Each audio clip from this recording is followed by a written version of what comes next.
We have just come into Le Marin in near St Anne to check out, which you do on the computer.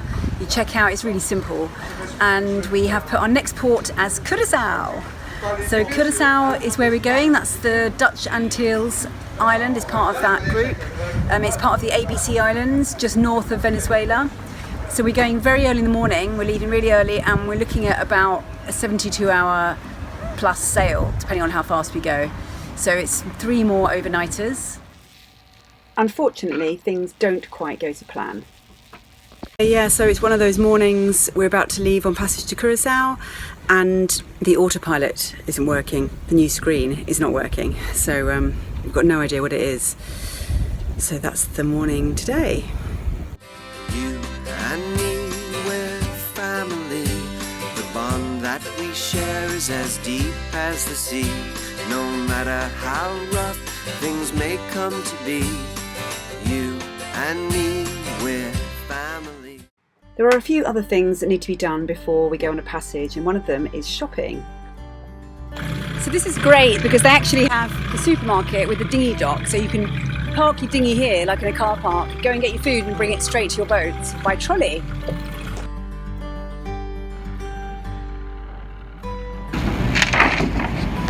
So unfortunately Martinique is quite renowned for its criminal activity around the dinghy dock. Dinghies have gone missing and outboards and that, so you do need a good chain every time you come ashore. It's just one of those necessary evils, really. So after bringing the shopping back to the boat, we need to take the boat to the dock to get water and fuel for the passage. Right, we're getting water and fuel.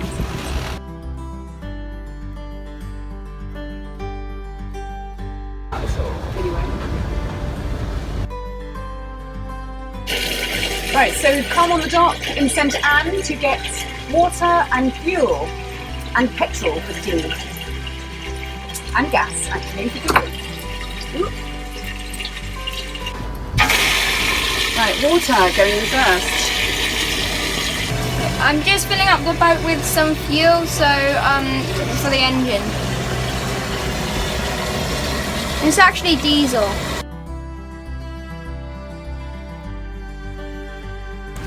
And it looks like this vessel had the same idea. Okay, it's typical. I tested all the systems yesterday, everything was working fine.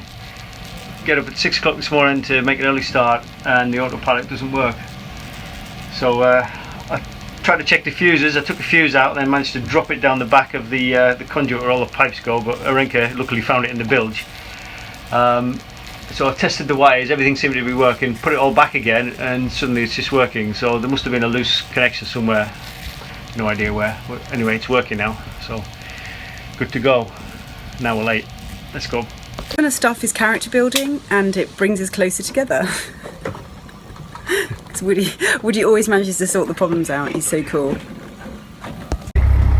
Off we go!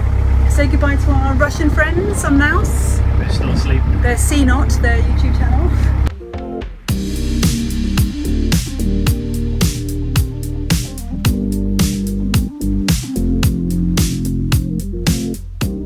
Okay, so this is the first day from Martinique to Curaçao.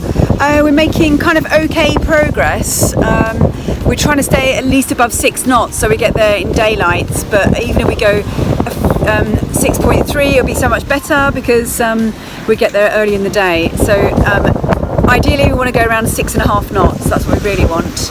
But nothing we can do, we can't go faster but we can go slower. So yeah, all the genoa is out and the mizzen, and we've got the pole out as well, and yeah, hopefully we just keep this speed up.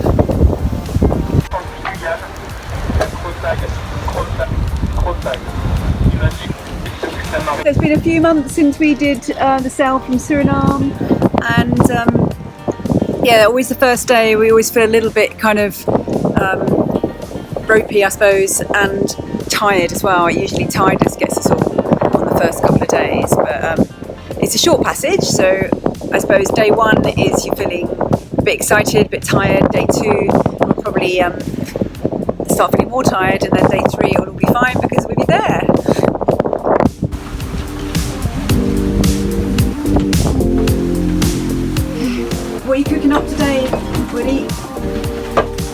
got spinach and bacon creamy sauce and pasta with a little bit of garlic bread.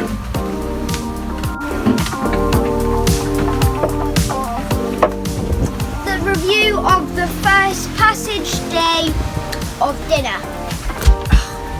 I think the spaghetti is good, the sauce is good. The spaghetti is a bit undercooked because it's a bit hard, but it is still good. Just the amount of creamy sauce. I haven't tried the bread, let me try.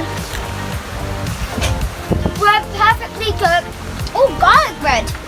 Very good garlic bread. A bit burned, but that was perfecto. I rate this an 8 out of 10. Last night the wind dropped and we were going a bit slow, like more like 5 to 6 knots. So we thought about getting the ballooner out today, but now the wind's picked up again, as it often does in the day, and we're going good speed, but I still don't know whether we're going to make it in time.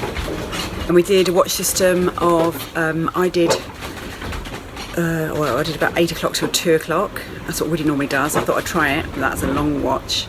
And then Woody did 2 till 5, and then Rowan did 5 till kind of 7. She's gone to sleep now, she's tired, so I've got up again.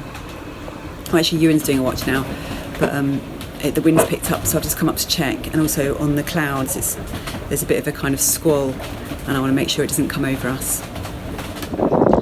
We are going to try and put the spinnaker up ourselves, or the ballooner as they call it on these boats. So first we have to put the whisker poles up, and they attach from the main mast to the shrouds. Then the main pole can attach to the end of the whisker pole.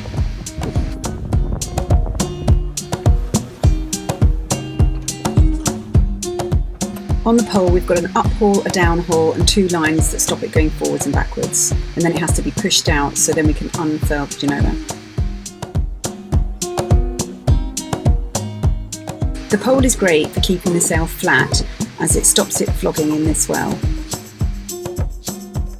Then we can turn into wind and start hoisting the ballooner.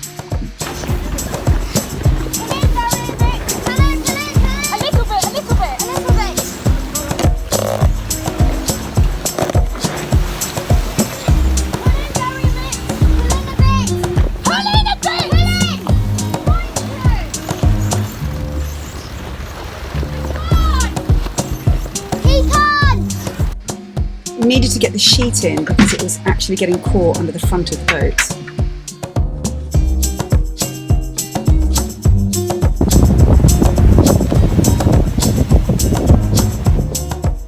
The ballooner is actually pulled up through the same foil as the genoa, so that afterwards you can kind of fill them up together. The amel system is a little bit different to other boats because you hoist the ballooner up on its own runner and then you bring the halyard back down after, once the balloon is clipped in place.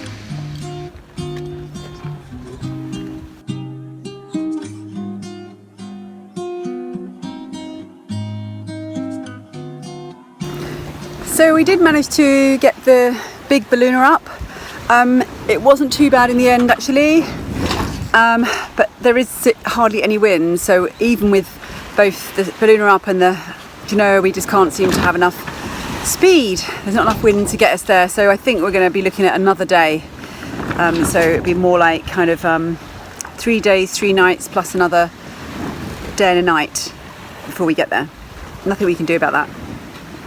Okay, so tonight for dinner, sorry you didn't get to see it, but I made a whole chicken in my pressure cooker with potato, but which turned into mashed potato because the potato is so soft, full of mint herbs. So it went down a treat, and now it's the big clear up. So we tend to rinse it in seawater before we wash it up because it uses less water, and also we don't like to put that yucky, greasy water down the bilge. On these boats, everything goes into one bilge and then empties out. We kind of kept the ballooner up. We've still got it up because the wind's still very light winds. We're definitely looking at another 3 more nights now, arriving early Saturday morning. There's no way we can get around that. We can't make sails go faster, so we just go along with the flow. Luckily we've left ourselves plenty of time, so it should be alright. But anyway, I'm not doing that long night watch tonight till 2. I'm going to do the 2 till 5, just the 3-hour one, and go to sleep before. I'm going to do a night watch to 7 a.m. to 9 a.m. A 2-hour watch, but I won't be alone. Mum will be sleeping somewhere in the cockpit and I'll be on watch. Very tired. What have you got to do on watch? I have to see if there's like any boats or anything. I don't know how, but I will do it. Second night at sea. Things have picked up a little bit now. We're doing about 8 knots, which is better than the 4 knots we were doing earlier on today. We're about 100 miles away from the nearest island of Venezuela. And obviously we're trying to keep as far away from the Venezuelan coast as possible, because there's been a lot of reports of approaches by fishermen and piracy and things like that. And we have got a boat approaching which is going to sort of pass us at about a 3-mile distance. I mean, fully enough, when you see things on the AIS and they display the MMSI number and you can see them on the horizon, then obviously it's unlikely to be pirates, because they wouldn't be displaying their MMSI number. But it's still a bit disconcerting when you're so close to the Venezuelan shore and you see boats approaching so close. But apart from that, it's been a very sort of smooth ride, slower than we expected, so I think we might have to go into the 4th night. Hopefully not, but we've got the spinnaker up just to give us a bit more speed in light airs. And with 8 knots, if we can carry on doing that for another 24 hours, we might just make it 3 nights instead of 4. But we'll see how we get on.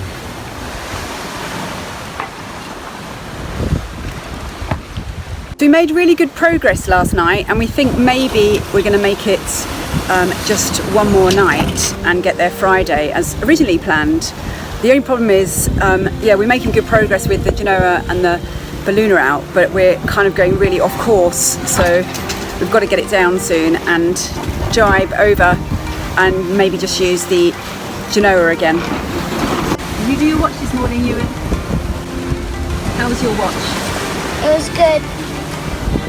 We're also kind of seeing these storm clouds that build up quite quickly with squalls, and they kind of chasing us. So every now and then we have to reef up. Like last night, one went through and there was about nearly 30 knots of wind in it. So what also seems to happen, or just before they come, the wind goes really sloppy and depowers everything.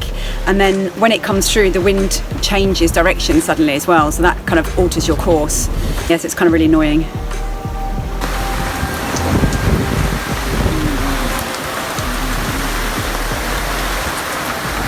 Okay, so this one hit us.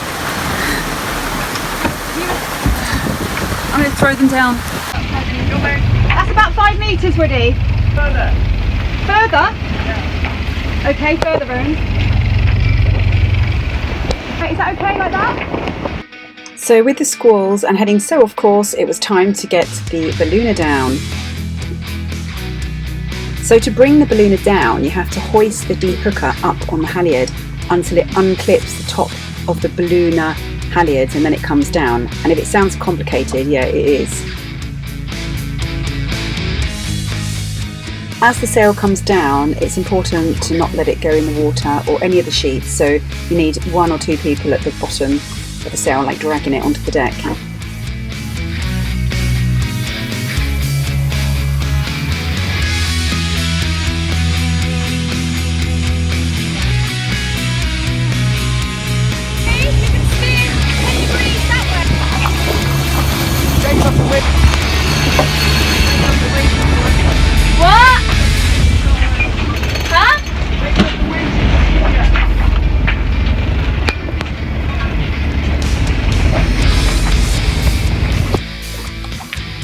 The sail then gets pushed through the hatch and it's repacked properly later.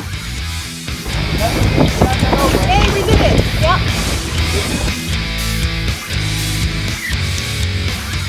Yep. So yeah, for a while everything was going really perfect. We got the Ballooner down, no problems at all actually, we did it really well. And then we got ready to jibe the Genoa. So we had to furl that away, but we forgot to get the halyard down with the de-hooker. So we've completely mangled the kind of furling system. So now we can't furl the Genoa away. So it was all going a bit too smoothly.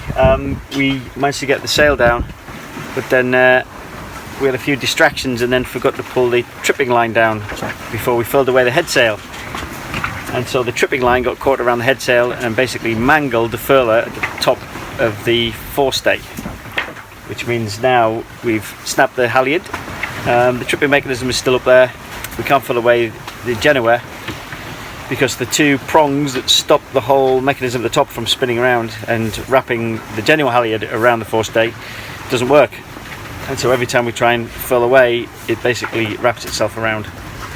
So the only other way of getting it down is to drop the entire sail. And we don't want to do that in case we can't get it back up again. And so we're kind of a bit stuck between a rock and a hard place at the moment because we can't reef either. But luckily there's nothing really bad forecast, but it's slowed us down no end now, and so it looks like we're going to be another night at sea with a dodgy sail. But we have got the main out to try and give us some extra speed. We've kind of, as you know, the outhaul doesn't work, but we've got it kind of manually attached to a winch.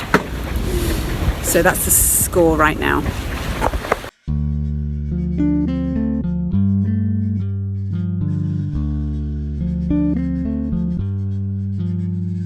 As you can see, I'm really tired and I look a bit scary because of the light, but I'm on the 2 to 5 watch, and yeah, it's pretty. I hardly slept before because I was just thinking about this nightmare. I kept waking up thinking about this nightmare that we're in. You know, the wind's sort of picking up at night as usual, and we can't reef up our Genoa, so we're racing along. But I just keep thinking how annoyed that that one stupid mistake just puts us in this situation. But that's the way it is. Sailing.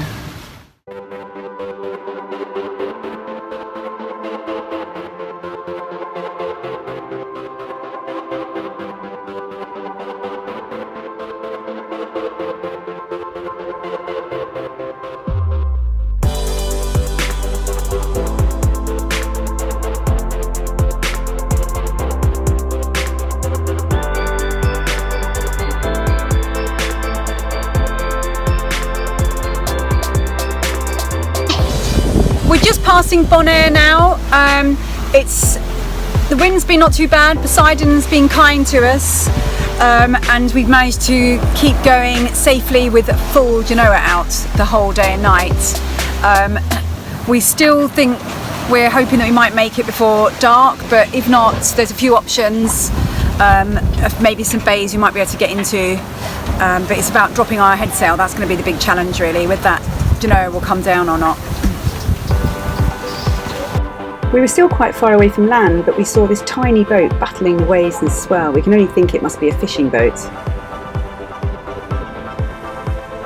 We're just sailing along, and then we had this bang on the foredeck, and the steaming light's fallen off. So you see where the rivets have sheared through there. So luckily it actually landed on the optimist, it kind of bounced, and then landed on the deck, which is a bit lucky actually. Could do with a bit of luck. Yeah, I was just cooking and cleaning down below and I heard this bang, and I thought, oh, what is it now, you know, what's the next thing to fall off the boat? But it was just the steaming light, which has been kind of hanging on a thread anyway since we left. I don't know how that happened, but yeah, and the amazing thing, like Woody said, it's landed on the deck. Yeah, maybe some good things do happen sometimes. So today's lunch is it's kind of like using up the freezer stuff really, but yeah, I did some chicken and some peppers with a bit of chili and paprika, garlic, tomato, and some sort of sweet and sour. So I put some lime in it and also some sweet pineapple. So here we go, this is it. I think it's a perfect demonstration of how, if you put the effort in, you can actually make passable food on a boat. I think it's really nice. I love how Mum knows a variety of different rice dishes.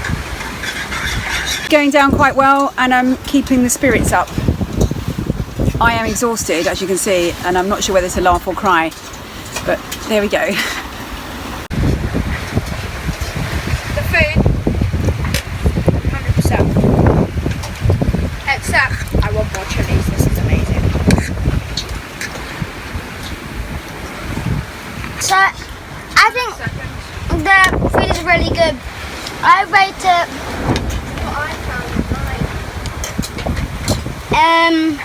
8 out of 10. Really good. The meat good, the carrots good, the rice good, everything good.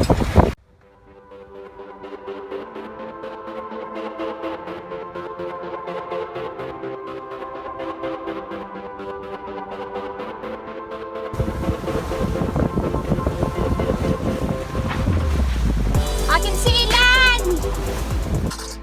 When you arrive in a new country by boat, you have to bring down the flag from the previous port and then hoist up a courtesy flag as well as a yellow quarantine flag for the new country. As we got closer to land, the plan was to go into a bay and try and drop the sail, so we had to get everything ready, which meant moving the Optimist away from the foredeck and then going through the plan step by step, as well as a kind of escape plan in case the sail didn't come down or something else went wrong.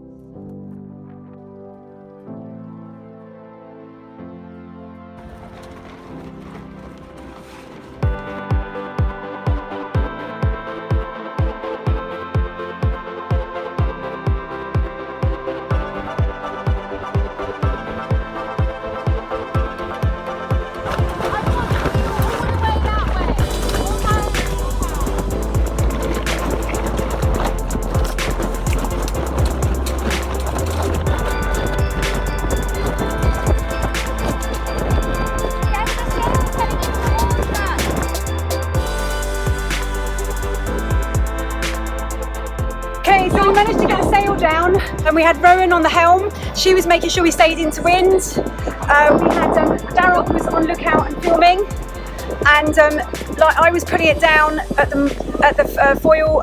So my mum was on the bow, sitting on it, pulling the sail down, and the sail just went whoop in front of my mum, and I thought she went overboard. It was just like I couldn't see it, then it went back, and yeah, somehow she was still there.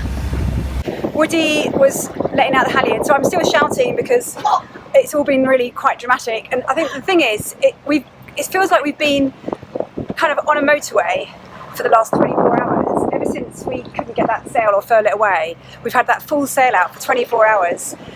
It's like just driving on a really fast motorway with no brakes and not knowing how you're going to stop. And I think I just feel so relieved right now that we've got that sail down. And yes, so that's how relieved I am. So I'm not going to cry. Also, it was a massive because we just didn't know if that sail was going to come down. We didn't know if it was going to get stuck and we'd have to lash it, but it came down, which was actually really lucky. So we've been lucky today, but it was really exhausting. I'm not sure that it was a good thing for my finger because I'm not supposed to lift anything more than a litre, but you know, I just thought we've got to get it down, and I'm just so relieved. I'll stop saying that now, because we also know that the bridge is going to open. It still stays open this time, so we're going to rush there now and get into that marina. Another day sailing, isn't it? There's a spa hotel over there, and people are just lounging in the sun lounges, kind of just waiting for their next cocktail. And I think us folk out at sea are having like completely different adventures. So we're just heading down now to go into Curacao Marine, which is inside this inland sort of waterway bit. And you have to go in this channel, and this floating bridge is opened. But when you call the bridge, you call them on channel 12, and they ask you what your purpose of your visit is. That's kind of, I suppose that's understandable. And then they ask if everyone's in good health. So I don't think that kind of stuff probably would have happened before, but I think now obviously with COVID, they ask those kind of things. But yeah, it's obviously we're going to the marina and we are in good health. I can't see that bridge opening. There's people just wandering up and down. We found out later that they still open the bridge with the pedestrians on it. Dad, I think you should slow down before we hit the bridge.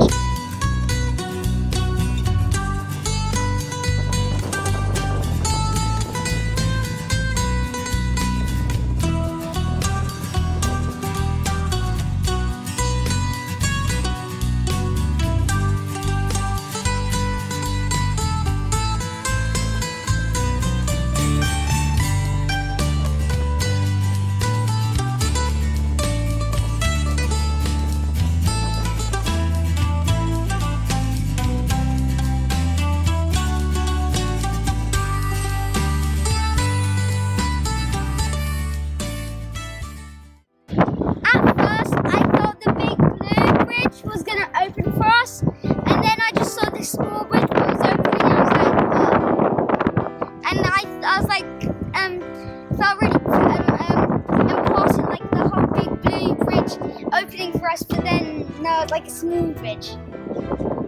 So we've been through the floating pontoon bridge, and we've been under the big massive bridge, and now we're going to Curacao Marine.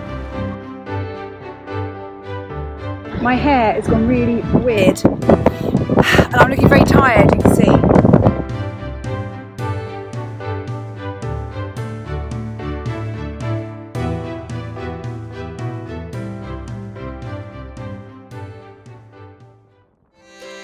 A big thanks for watching, and especially thanks to our patrons who make these videos possible. If you'd like to become part of the Patreon family, then follow the link in the description below, or just put Mothership Adrift Patreon and I'll take you to the right place. You and me, we're family. The bond that We would really love to hear from you, so if you'd like to leave comments, then go to our Facebook page or Instagram, or even to our Patreon page where you can connect to us immediately. sing home. And don't forget to check out our new t-shirt designs available on our merchandise store. Hey, I'll stay by your side. Oh, Thank hey, you'll always be alright by me. Yes, you're alright by me. So I'm doing a watch to 7 a.m. to 7.